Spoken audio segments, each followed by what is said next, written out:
ठरलं तर मग मालिकेत काही दिवसांपूर्वीच सुभेदारांच्या घरात प्रियाच्या खऱ्या आईबाबांचं म्हणजे सदाशिव आणि मैनावती यांचं आगमन झाल्याचं पाहायला मिळालं। पण सदाशिव आणि मैनावती हे सायलीचेच आईबाबा आहेत असा गैरसमज अर्जुनसह सगळ्या सुभेदारांचा झालेला आहे। खरं तर सायलीच्या आणि मैनावतीच्या स्वभावात प्रचंड तफावत दिसून येते। दुसरीकडे सायली हे आपले खरे आईबाबा नाहीत यावर ठाम असते आणि आता सायलीने आपले खरे आईबाबा कोण आहेत हे शोधून काढण्याचा निश्चय केलेला आहे। दरम्यान वाहिनीनं मालिकेचा एक नवा प्रोमो शेअर केलाय, ज्यामध्ये अखेरीस सर्वात मोठं सत्य सायली समोर उघड होणार असल्याचं पाहायला मिळतंय।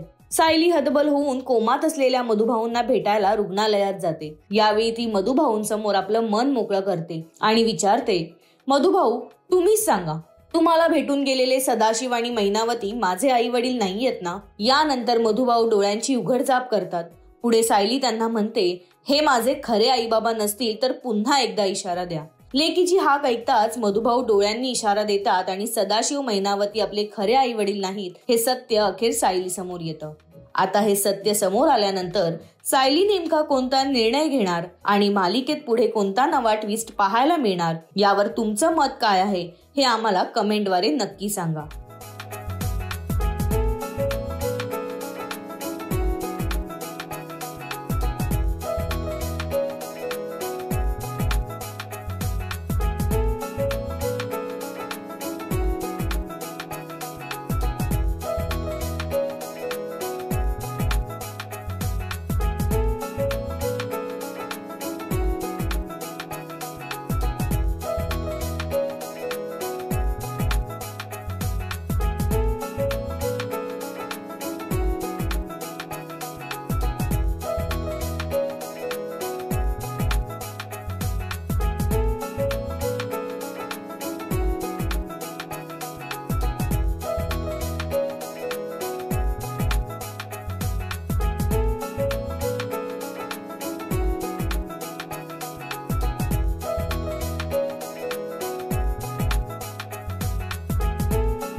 मराठी मनोरंजन सृष्टीमधील मालिका, चित्रपट, नाटक तसेच कलाकारांबद्दलच्या नवीन अपडेट्स जाणून घेण्यासाठी नक्की सबस्क्राईब करा इट्स मज्जा मराठी या आपल्या नवीन YouTube चॅनलला।